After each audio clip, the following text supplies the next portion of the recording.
Hi and hello watch fans, and welcome back to a very special, very timely, once every 4 years edition of the real-time show, the World Cup Final Special. With me, your friendly neighbourhood watchmaker Rob Nuds, and our friendly neighbourhood jeweller Alon Ben Joseph, calling in from a very busy Ace Jewelers in Amsterdam.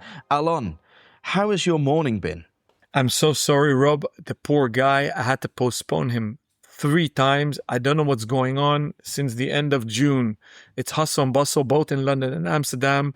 This morning, people are popping up without appointments because nowadays we run by appointment only.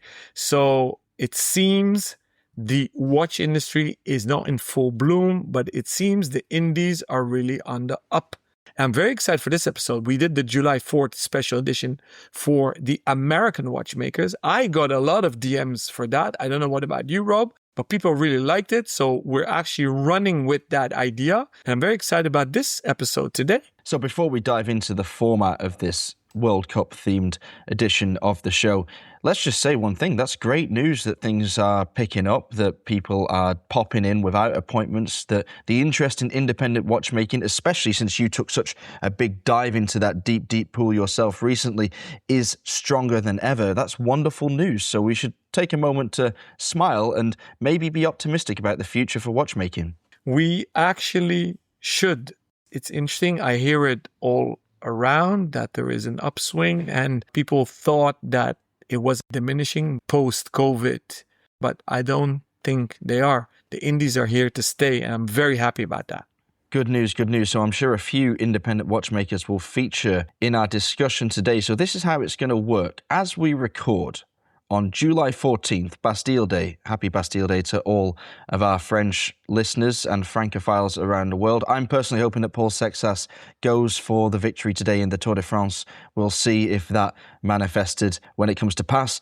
We're recording this before France plays Spain in tonight's semi-final and before England play Argentina in tomorrow's last 4 clash.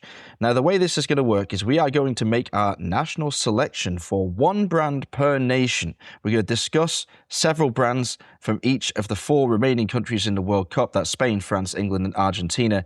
We're going to pick a representative, and then we're going to put them head-to-head in the first semi-final, France against Spain, the second semi-final, England against Argentina, and then we're going to discuss who will win our World Cup of watchmaking in the final, between whomever that should be.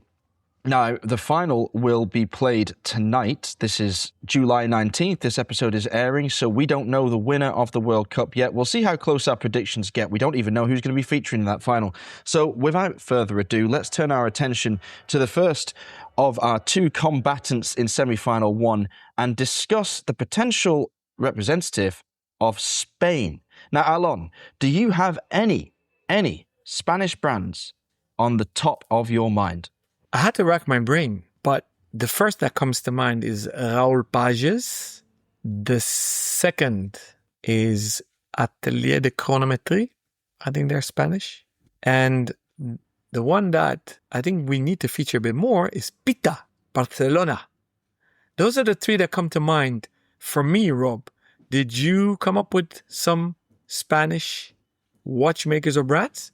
In addition to those 3, which were all on my mind, I managed to find 2 more. One I found myself, and one I had to be pointed in the direction of.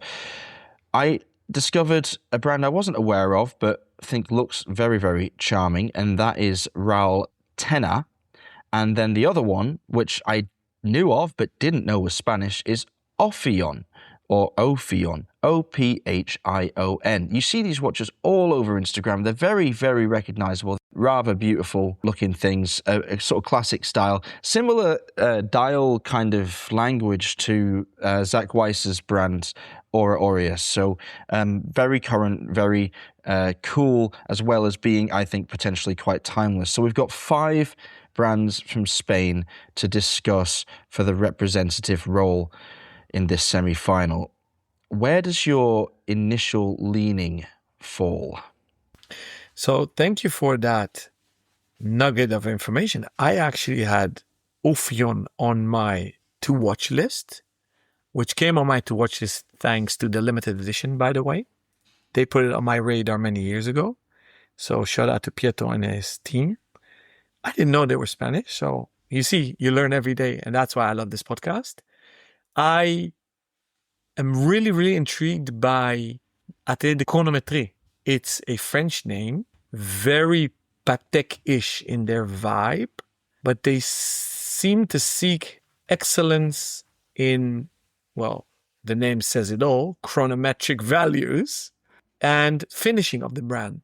So why don't we start there, if you don't mind, Rob? What do you know about them and have you met them? I've never met them. I don't know a huge amount about the history, but of course they did pop up on everyone's radar a couple of years back, I think, when they were nominated for a GPHG. And I can't say enough good things about the aesthetic that we have on display here. There's a little bit of Patek, there's a little bit of Lange. It's my kind of thing, you know, these beautiful classic chromatically restrained chronographs, I would say, with exceptional movement work and beautiful cases.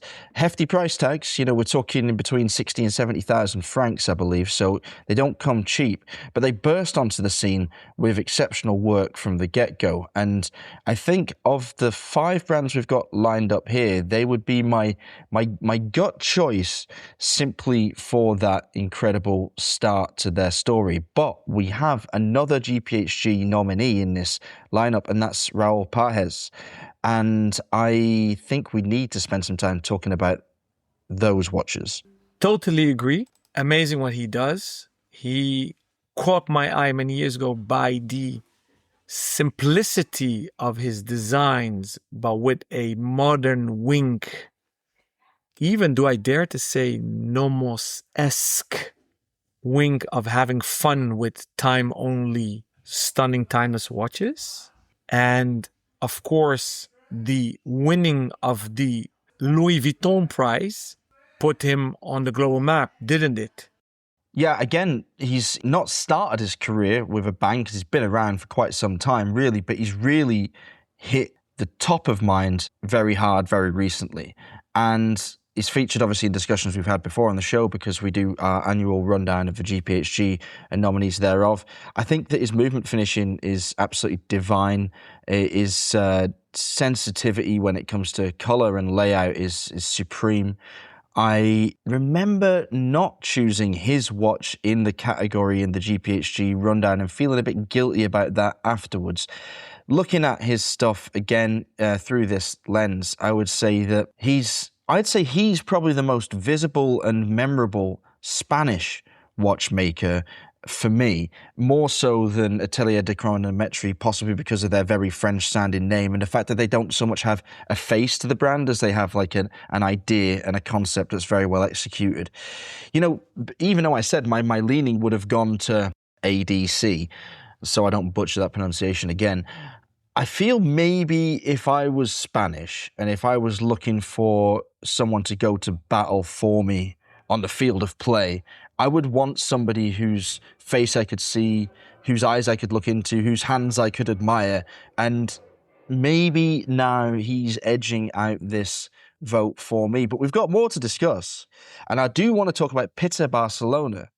Before we do so, what I wanted to ask you, so while listening and thinking about those two, I have a question for you as a watchmaker. And I was looking at the beautiful calibers both of them make. I'm wondering, is there a trend with these wonderful Spanish watchmakers that they love hand-wound calibers and calibers that seem to be inspired by epic pocket watch calibers? It's a good question. I would say that in the independent space, there's been a lot of focus on calibers with this architecture in the last 5 or 10 years, especially revisiting of an old style, but brought to life with, you know, more refined manufacturing techniques and excellent hand finishing, giving it, I think, the prominence it deserves in the modern landscape. Is it something we could say is particularly Spanish in origin? I would say hard to say because there isn't a huge canon of Spanish watchmaking in history.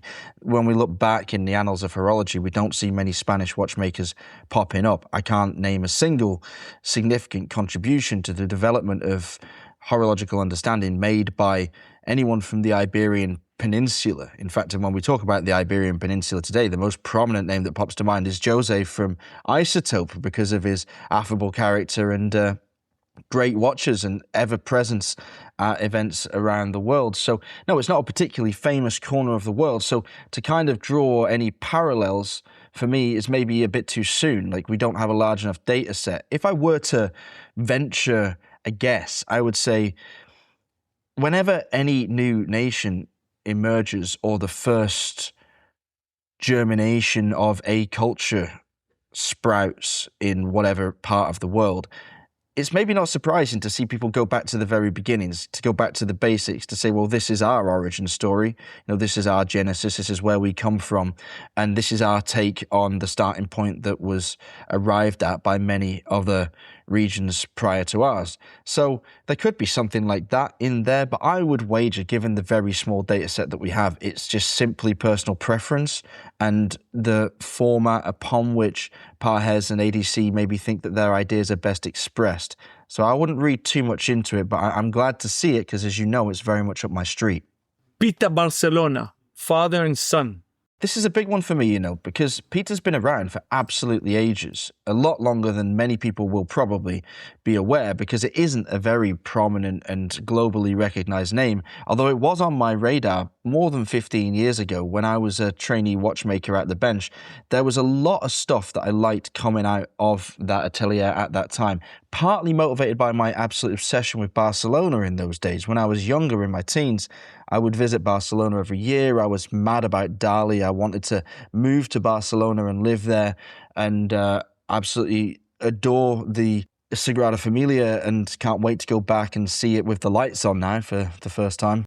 As such, I find myself picking up influence from all kinds of designers in Barca's landscape, including Etnia Eyewear. They were the glasses that I always wanted to wear when I was younger, and Pita Barcelona I thought would be my watch, my niche choice, because I had such an affinity with the city and the styles then.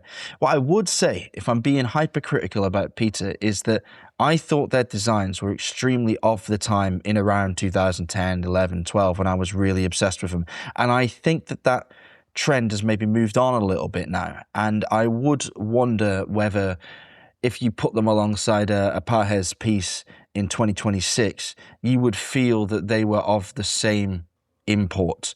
My gut feeling is maybe no. What's your take?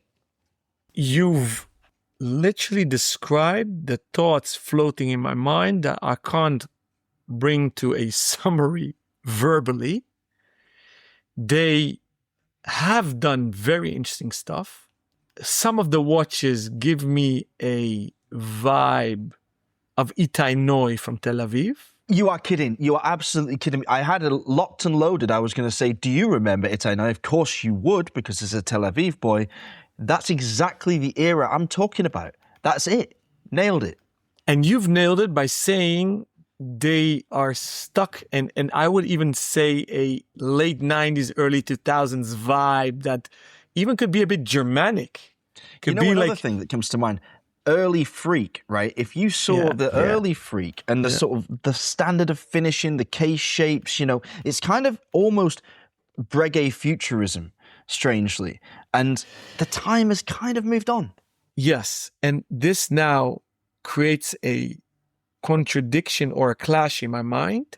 I kind of not criticize micro brands and new brands that I call one model heroes. So they build everything on one case.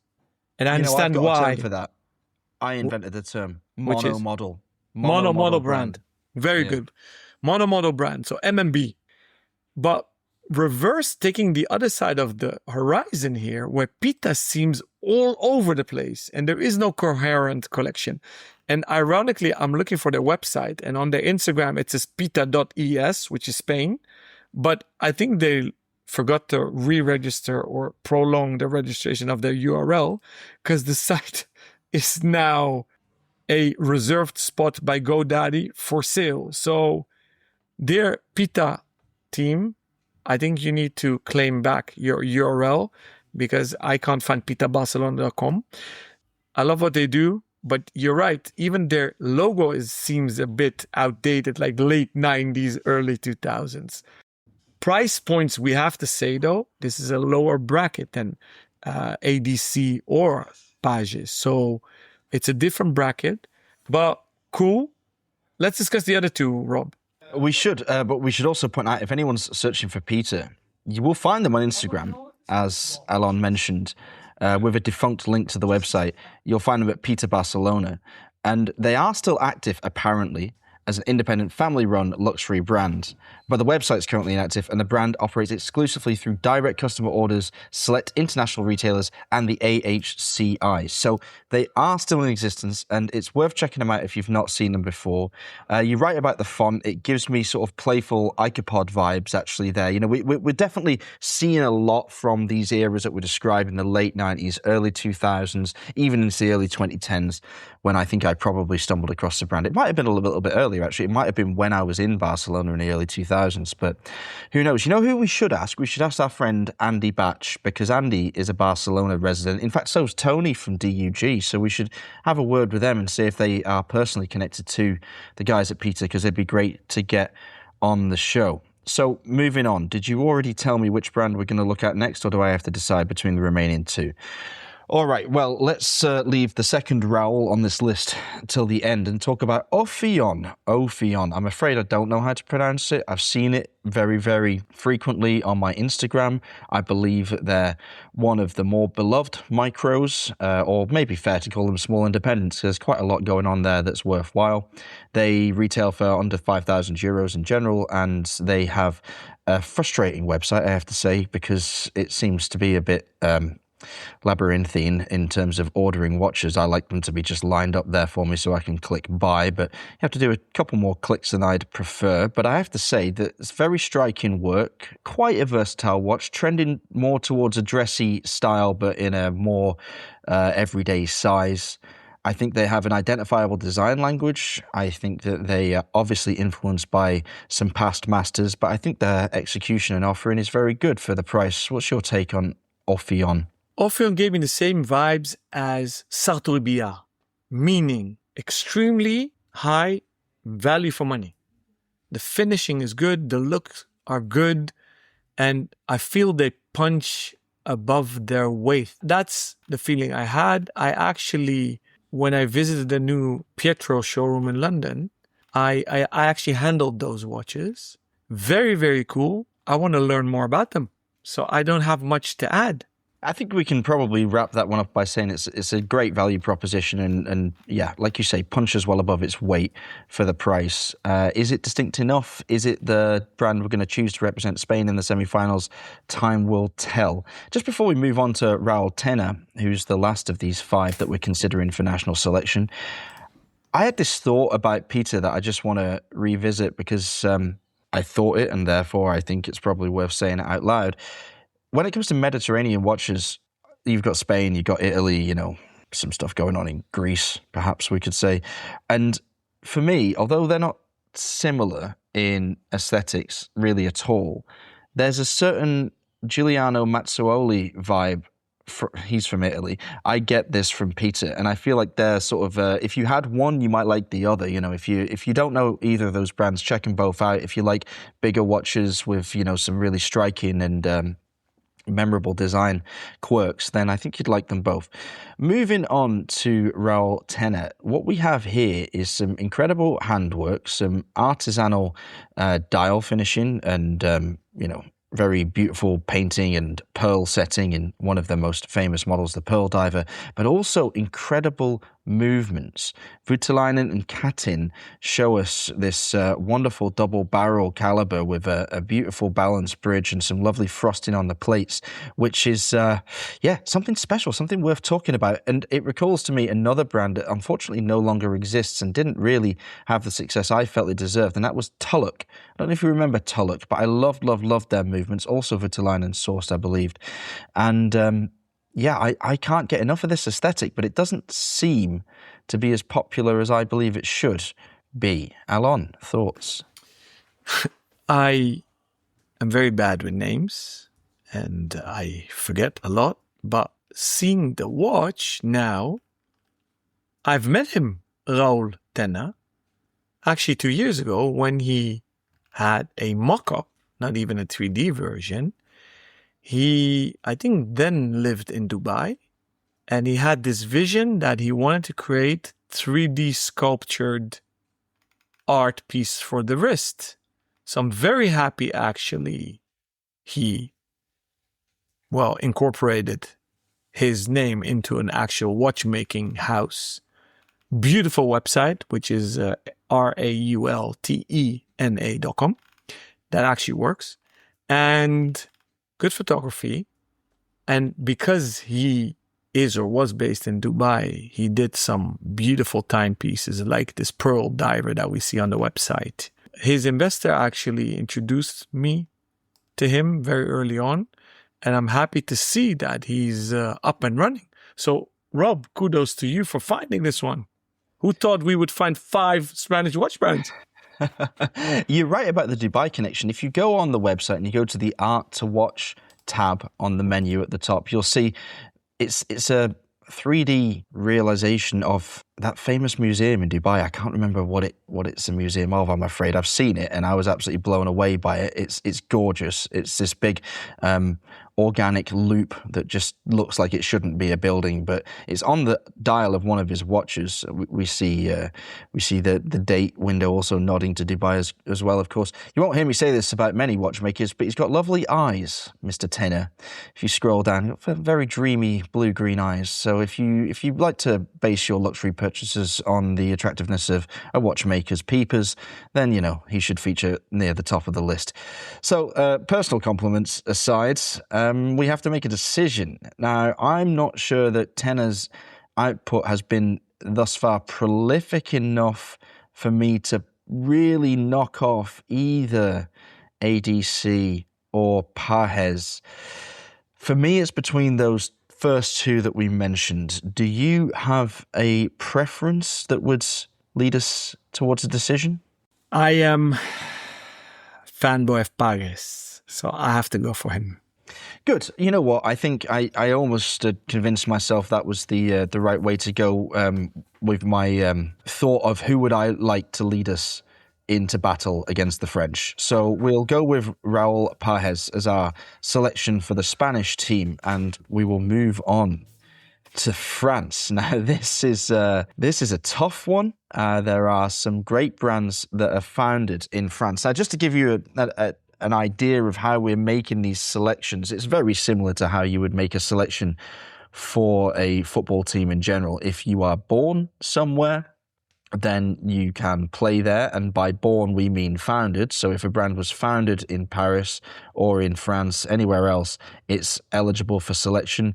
If your parents both hail from that region, which is the case for Pajes himself, who he himself was born in Switzerland, but both his parents are Spanish, you are eligible for selection. And I suppose we could employ the old Jack Charlton grandfather or granny rule if you prefer, going as far back as that. But I think what we're really focused on is where was the brand founded and where does the watchmaker themselves identify with most keenly. So that means on our list for the French, and we had to be quite selective here, we've got a mixture of new and very old brands. We are considering between Space One, Serica, Yema, Breguet, Cartier, Bell & Ross, and Hermes. So we've got quite a few to rattle through here. I will let you take this away with Space One. Thank you. So on this list, I could have added maybe the same quantity. One of them is Trilobe, just kicking that one in and out again. But since you mentioned Space One, I do have to mention Théophre, because that is 1/3 of the magic that makes Space One so special. He co-founded that together with, we've nicknamed him Sexy Boy, and now everybody calls him Sexy Boy, Guillaume Ledet. They keep bringing the heat. They've done 3 chapters.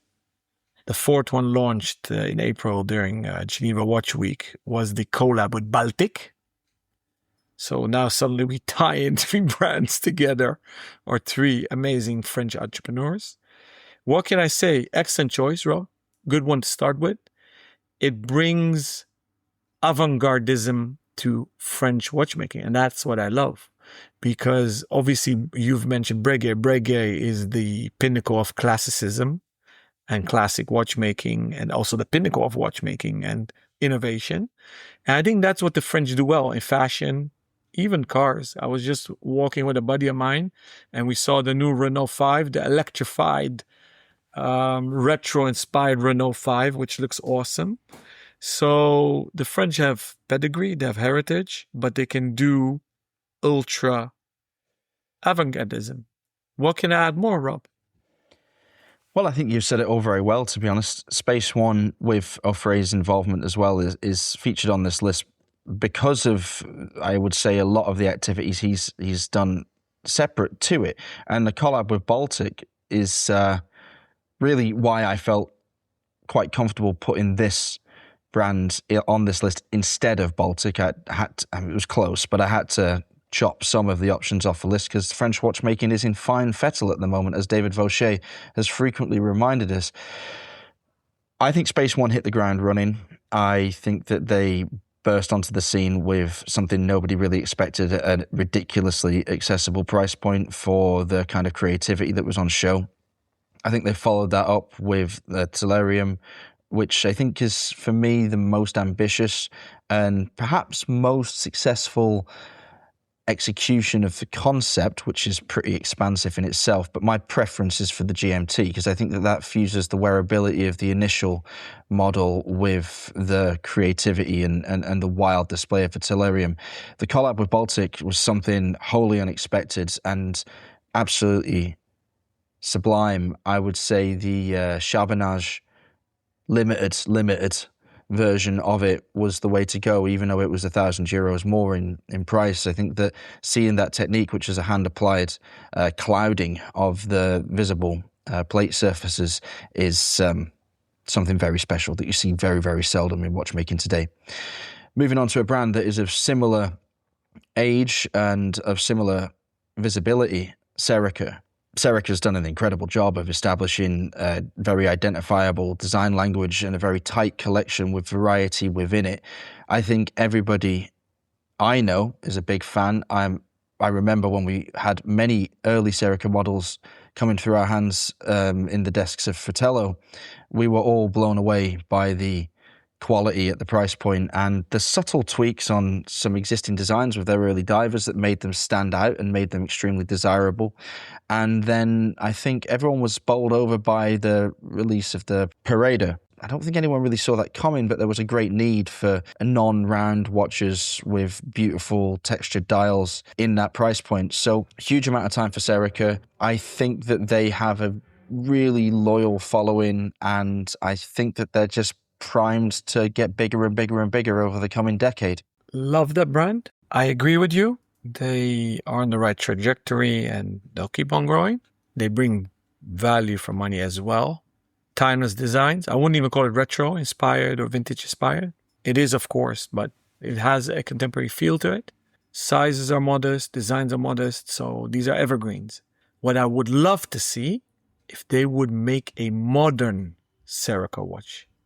Do you catch my drift? Yeah, I guess I see where you're coming from there, but I do think that you kind of hit the nail on the head with, your vintage but not timeless for sure. Evergreen is a great word to describe watches like this.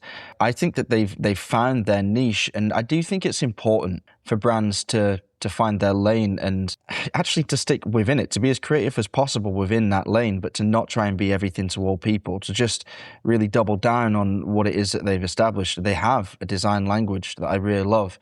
I think that we could envisage a collaboration with a brand like Baltic, for example, or like Space One, that would enable them to do something outside of their wheelhouse. But I think that if they did do something like that, I'd prefer it to be a special one-off piece for news and awareness. I stand corrected. My sieve of a mind, I forgot they created the Parada, just to have a quick look at their website. So their oval watch, that's exactly what I hoped they would do, and they did, and I simply forgot that they did it. So mea culpa, I shut up. Amazing brand. They took a left turn or right turn, or call it whatever turn, and it's a magnificent watch, just below €1,500 in VAT. You have a Patek Gondola vibe-ish watch, but it is very much Serica, and it's even contemporary. So kudos to you guys. Amazing brand to mention, Rob. Well done. All right, moving on to one of David's favorites, Yema. Obviously quite well known for a series of very classic designs, but with interesting movements not often or ever seen in other brands' watches. So lovely little wrinkle there that adds a huge amount of value to an otherwise relatively safe aesthetic portfolio. Although the Wristmaster, of course, is its own thing, it certainly ticks the boxes when you're looking for an integrated steel or titanium sports watch. So yeah, very popular, good volume seller, nice movements, maybe not as ambitious design-wise as the brands that we've mentioned thus far, but definitely deserves to be in consideration as France's number one warrior. Two things. I love the one you've chosen, but I love the Superman, especially the bracelet on that. It shows that they're bringing Yema into the 21st century of French design, but it's a holistic brand in the sense that they're making their own calibers as well, which they're putting French watchmaking back on the map. They're the front runner together with Pekinier. We didn't add Pekinier to this list, but I think if we do a French special, we can do a 3-4 hour episode in one go because there's so much happening there, and that's awesome. That's the little nugget I wanted to add. We have way more brands, so let's keep on going. Okay, so next on the list is the big hitter that is Breguet. And this is an interesting one. I want to just reveal a little bit of research I did into this because for years, David's been saying Breguet's French. And I've always had this thing in the back of my head saying, is he French or is he Swiss? Like, what's going on there? So I looked into it, did more of a deep dive than I've ever done into his origin story. And he was born in Neuchâtel, which is part of Switzerland today. When Breguet was born in Neuchâtel, it was actually the capital of the Principality of Neuchâtel, which was aligned with the Confederation of Swiss states, but it was not a Swiss state itself. In fact, it was under the governance of the Prussian Empire. So Breguet is either Neuchâtelois or, nationally speaking, Prussian. But his parents were French, and he moved to France in his teens, where he established Breguet in Paris in 1775 and went on to become, of course, watchmaker to the court, to the royalty of France at the time, and made his name there in his Parisian workshop. He did return to Switzerland during the French Revolution or one of the revolutions, for sanctuary. But I think it's fair enough to say that Breguet qualifies on many levels as French, not only through parentage, through the foundation of a company, but also because he did become a French naturalized citizen, despite being nationally Prussian. So that's something I didn't know, and I thought might be interesting for the listeners. What to say about Breguet? Probably the most impactful watchmaker of his time, arguably the most impactful watchmaker in history, and a company that has continued to do that name proud, sometimes more proud than others, but very recently with the release of the Experimental, we see them back exactly where they should be, leading from the front. What can I add? First of all, thank you for the history lesson. I knew almost everything besides the Prussian one. So that's interesting. And for argument's sake, when we call Hamilton is owned by the Swatch Group like Breguet, we call that American spirit. We'll keep Breguet just French, although I don't think they do much in Paris or France anymore, but that doesn't matter. It's about the spirit, and the World Cup is also in the spirit of countries.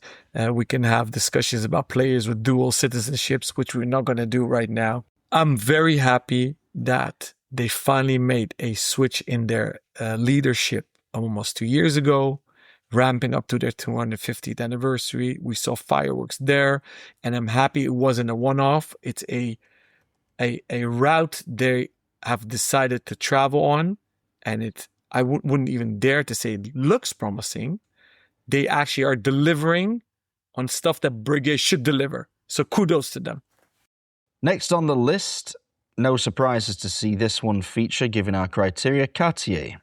Founded in 1847 by Parisian watchmaker Louis-François Cartier, when he took over the workshop of his master at 29 Rue Montorgueil in Paris, it has become one of the most prominent and beloved, not just watchmakers, but jewelers in the world. So a nice bit of crossover with your field of, or secondary field of expertise, or primary expertise. I'm not sure how you club it anymore. It's a lot of a lot, isn't it? So talking about Cartier, they continue to be headline grabbers. We see them on the wrists of the rich and famous, and they rarely disappoint because they rarely do anything wholly stupid. So that's kind of refreshing, and also something you might want to look to when you're choosing a representative to take on the Spanish in the semi-final of this World Cup, because they don't look likely to mess up. They'd be surprisingly good in defence.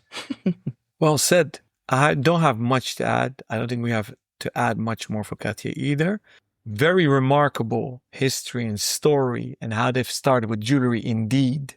And they split up at a certain point, three brothers, into three cities: Paris, London, New York. They were at a certain point three separate entities. And then the Vendôme group that later became Richemont, they've brought everything under one roof again. Today, funny story, Cartier is the biggest earner for the Richemont group, and mostly due to jewelry. So it's almost full circle. And if you're intrigued by their history, one of the descendants of the Cartiers, who is Francesca Cartier-Brickell, wrote an awesome book a few years ago called Des Cartiers, The Untold Story of the Family Behind the Jewelry Empire. So I highly recommend to get that book for your summer reading if you're into this. Very good tip. I might check that out myself. And moving from one of the most historical French brands to one of the youngest, but I would say most established, given its data foundation, Bell & Ross, which was originally set up in 1992 by lifelong friends Bruno Bellamich and Carlos A. Rosillo, who of course has been on the show a couple of times himself. Now, Bell & Ross has got its own aesthetic, unlike pretty much anything else out there, although many brands have tried to copy it unsuccessfully since. What do we think about Bell & Ross as a slight curveball to this selection process? This proves a hypothesis, or something I've posed maybe, that the French definitely have French design, and they push the envelope on design and avant-gardism.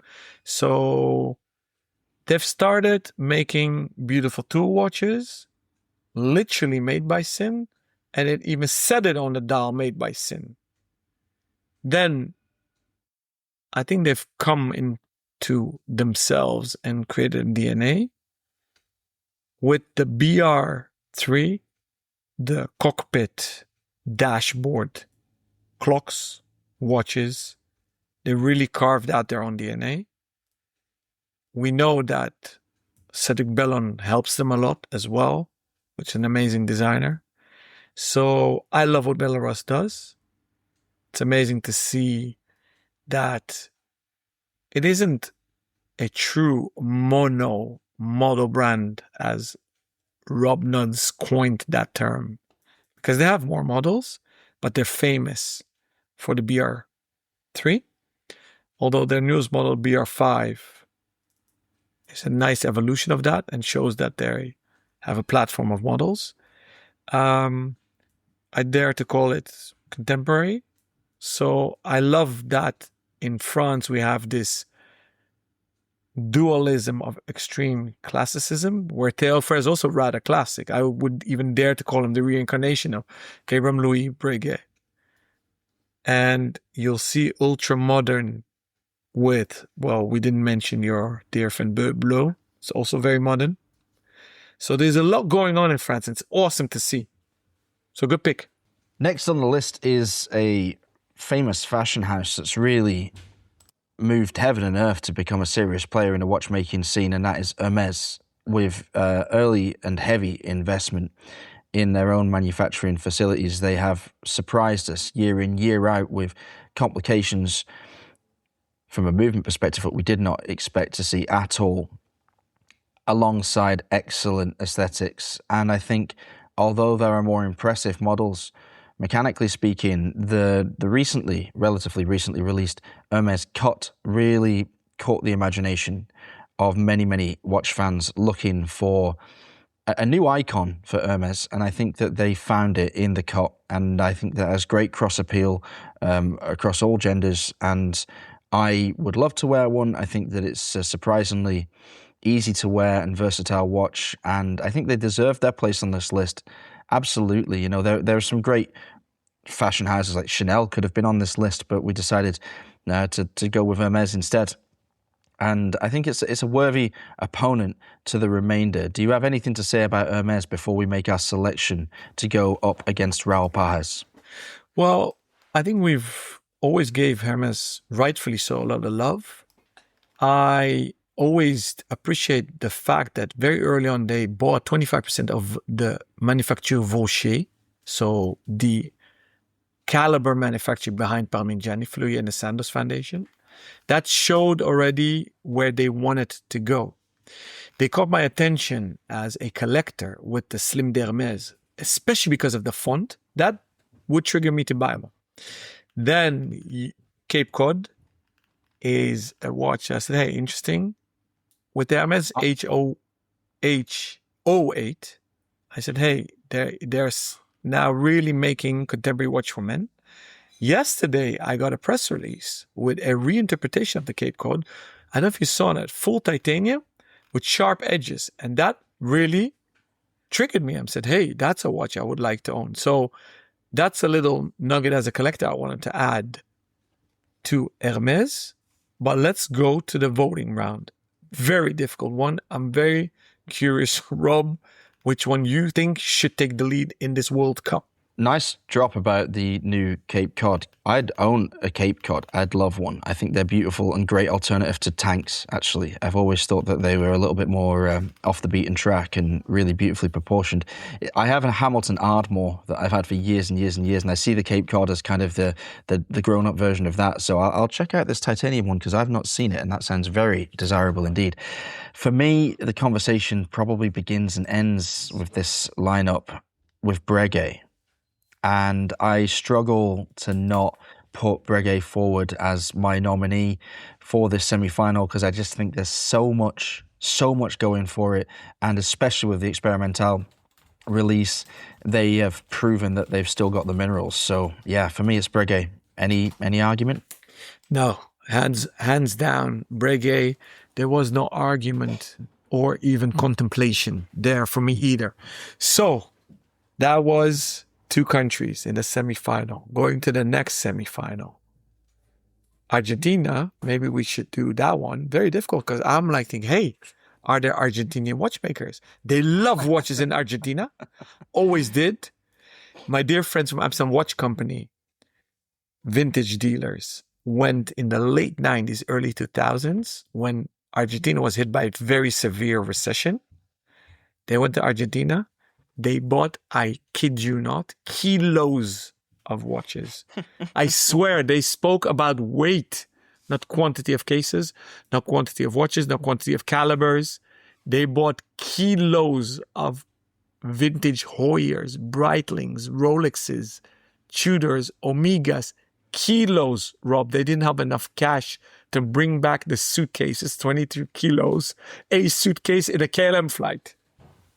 Wow, okay. Well, it surprises me. I thought if you're exporting kilos of something from Argentina, it wouldn't have been watches, but there steaks. We go. Yeah, of course, that's what I was talking about, steaks. Yeah, steaks.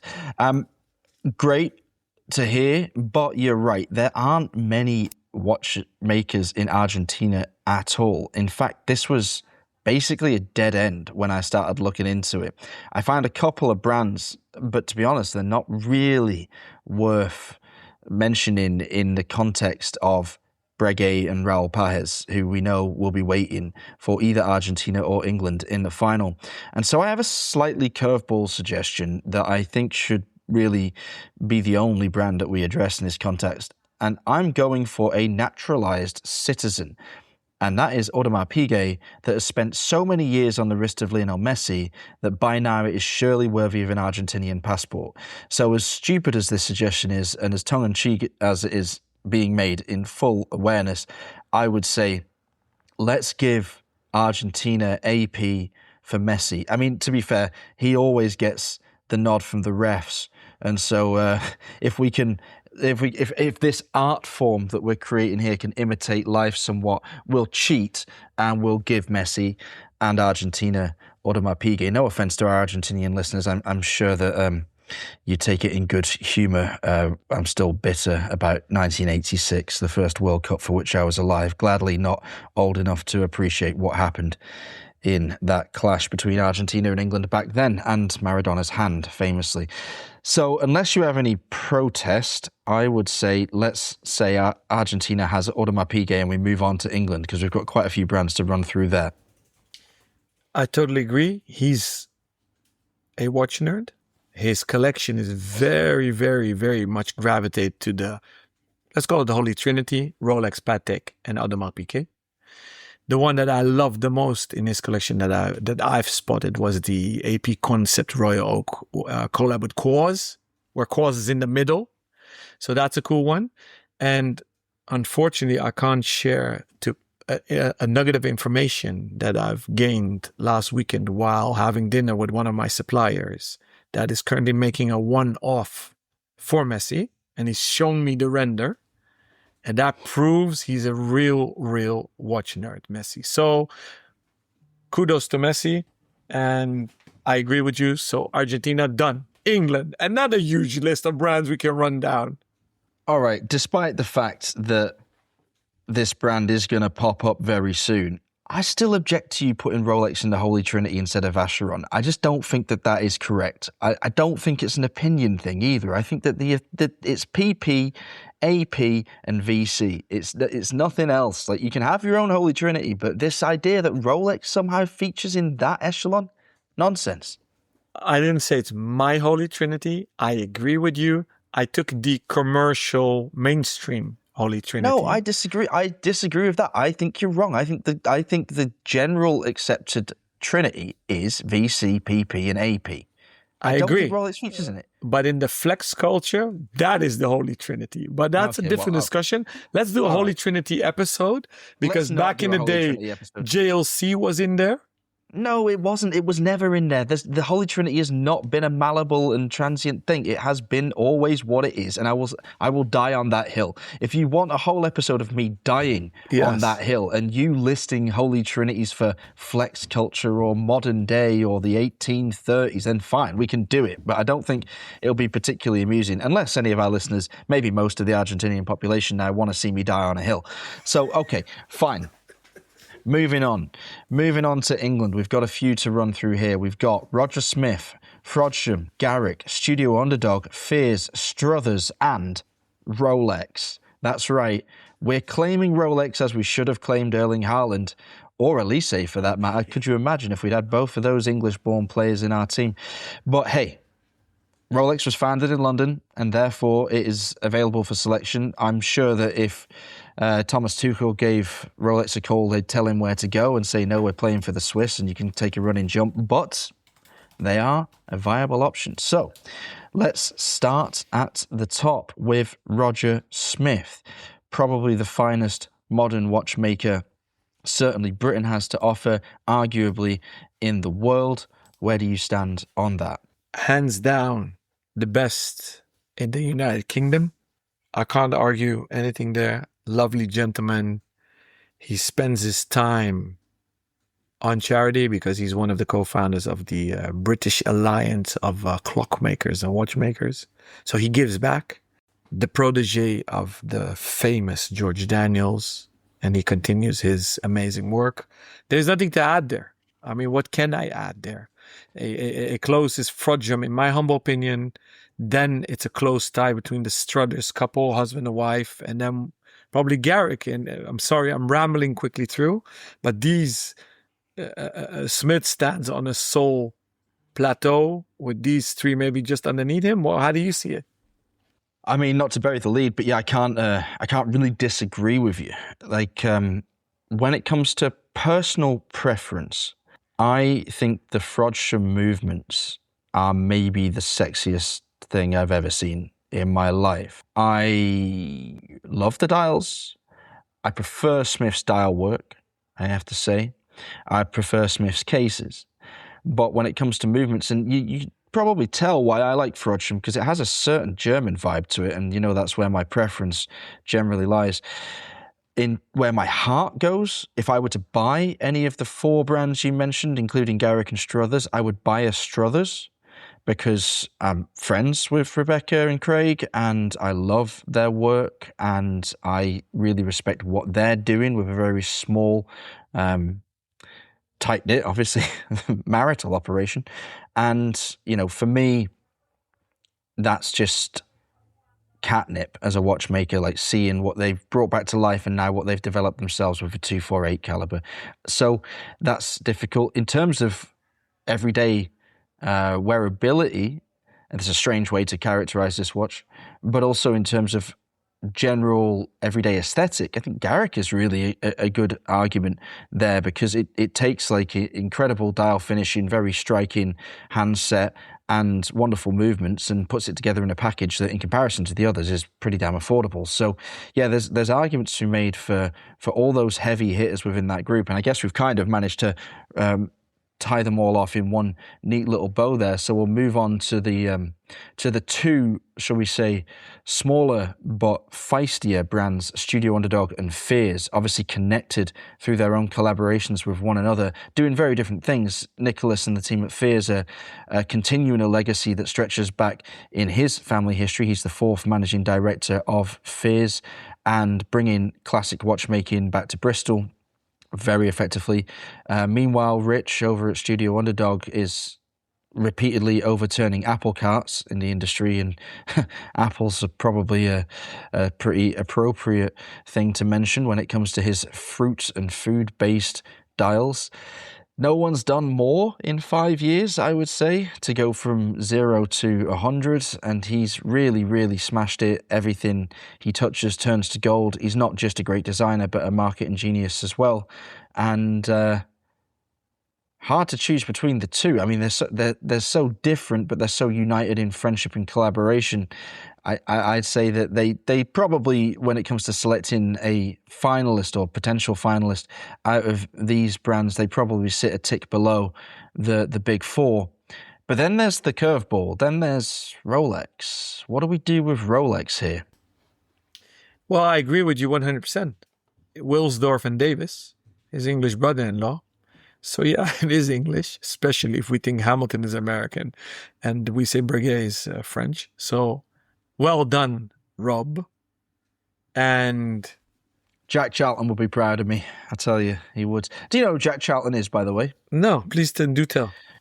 Well, he's the brother of Bobby Charlton, an Englishman, played for England in the 1966 World Cup final, but was famously the coach of the Republic of Ireland, which of course is a team I grew up supporting and still would choose as my de facto team if they had made it to the World Cup.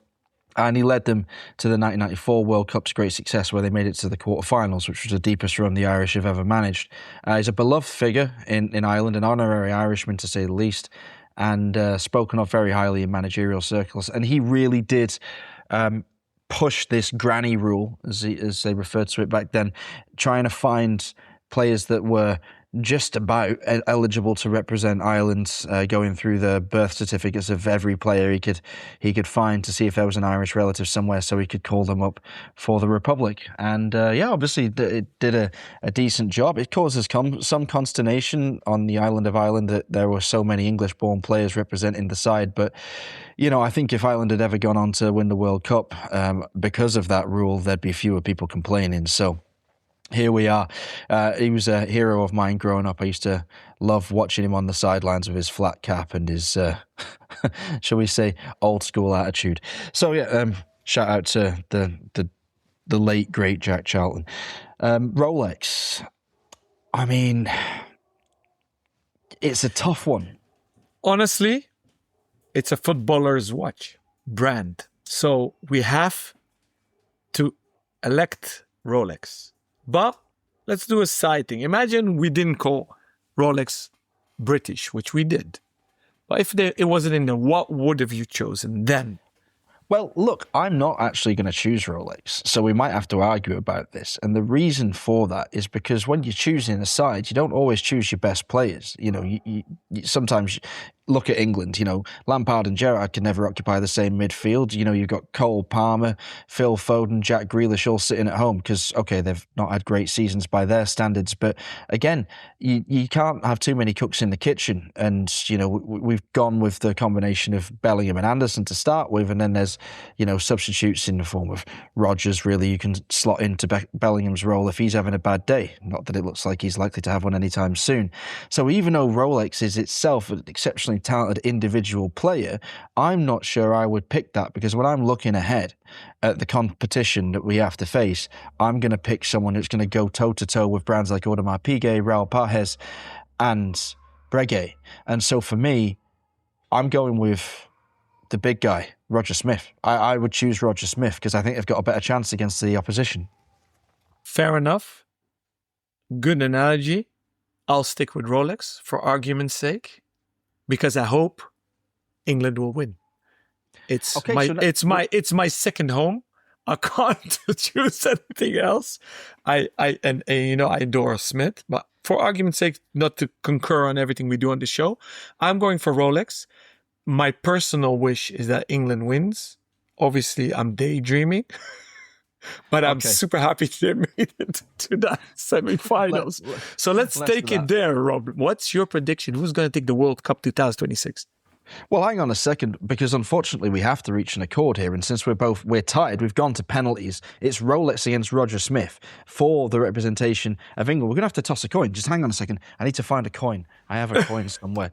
I'll give you the honour of choosing which side, heads or tails, you want Rolex to be on, and I'll take the other for Roger Smith. Rolex is going to be heads. Oh, because a crown goes on a head. Okay, so listeners, you can't see this. I am actually tossing a coin, and I'm hoping it comes up tails because I want Roger Smith. Alon is plugging for heads because he wants Rolex to represent England in the semi-final against Argentina. Toss the coin, back of the hand. It's a euro. I don't know which is which. Oh, damn it, it's heads. And ironically, I picked a German euro, so I got the eagle of Germany, which is the heads. Damn it. Okay, that means that Rolex is our selection for the semi-finals. So let's move quickly on to the main event. Semi-final number 1, France against Spain. Raul Pajes against Breguet. Who is taking their team to the final? Mbappe! Breguet, ding, ding, ding, ding, ding, ding. Yeah, I think it has to be France, right? I think Breguet, much respect to Raul Pajes, but give it another 200 years and then we'll see. France is going to the final. So that's hands down. France is going to the final. All right. And then I hope England, but obviously it's going to be Argentina. But what's your stance there? Are we talking in the game or are we talking in real life? No, in real life. Let's do it in parallel. In real life. In real life, I think it's going to be a very competitive game. I don't think it'll be particularly low scoring. Actually, I could see goals in both ends because neither team has been particularly solid at the back. Interestingly enough, Messi, I can't remember if he's played 205 times for Argentina or if this will be his 205th, but he's played over 200 times for Argentina, and he has never played against England, strangely. So this is the first time he will ever suit up against the Three Lions, and if England are somehow to dig out a victory, they could well end his international career in a heartbreaking fashion. And I hope they do, and I am going to say I think England will win 3-2. I hope so too. You look like you feel very sorry for me right now. Your face is a picture. I wish people could see it. He doesn't look at all convinced. What's your scoreline prediction then? I guess in favour of Argentina. Don't send us to penalties. Although it will be penalties for sure. For sure, it will be penalties for sure. Although maybe 1-1, and then penalties will be 3-2, so that ends up 4-3. You know, I kind of actually, I don't know, Martinez is good. I don't like Martinez very much. I'm not a huge fan of Pickford, but I think he's an excellent shot stopper, and he saved 2 penalties in the Euro 2021 final against Italy, so you never know. We might actually do it this time. We'll see. But back to the competition at hand, Audemars Piguet versus Rolex. AP. Oh. All right, well, screw you. I'm going Rolex. Heads or tails? I stick with heads. Oh, God, of course you did. It's always heads. Right, here we go. Oh, it's tails. It's tails, which means Rolex qualifies for the final. This is disgusting. I can't believe that we ended up putting Rolex as the English. I feel bad. I shouldn't have done this now. I'm an absolute traitor. Okay, so we're in the final. We have France against England. We have Breguet against Rolex. Do we need to discuss this, or is it going to penalties again? Penalties. Why? What are you saying? It's actually very interesting. If we should have pulled up the stats, how many of the finals have not been penalties? How many have not been penalties? Yes. Finals. Now, the majority of the finals have not been penalties. Off the top of my head, I can think 1994 was penalties, Brazil against Italy. 2006 was penalties, Italy against France. The majority of finals have not been to penalties, the vast majority. Extra time a couple of times. England, Germany, 66 extra time. Holland, Spain, Argentina, Germany, they're all extra time wins. So I'm going to say, okay, let's, for argument's sake, not do penalties, so 2-1. 2-1 to whom? Rolex. To Rolex? Oh my goodness, well, I would say it will be 2-1 to Breguet. So we are going to penalties again. Heads or tails? Are we heads or tails to decide the World Cup? Okay, so heads, England win. Yes. Tails, France win. And I'm on the side of the French for some reason. Okay. What did I say? Heads, England, tails, France? Heads is England. Oh my God, it's heads. England win the World Cup. Rolex stays crowned. They don't lose their crown. This is a bittersweet turnaround. I didn't expect this to happen. So the winner of our World Cup somehow on penalties is Rolex for England. So it's coming home, hopefully to London and not to Switzerland. But yeah, there we go. That's it. That is the conclusion of the TRTS World Cup 2026. The winners are England, and the winning brand, believe it or not, is Rolex. Well, talking about fantasy football. This has taken a whole new angle on it. Well, Alon, thanks for that rather long and meandering, but I think quite interesting episode with a little bit of mirth thrown in there at the end with our 3 penalty shootouts to not only decide the English representative, but to get England past Argentina and surprisingly past France and Breguet in the final for their second World Cup overall and first TRTS edition of the Showpiece event. It's been a pleasure talking to you, and we'll be back soon with more top quality watch content and interviews with the industry's finest. Until then, stay safe and keep on kicking. Lol.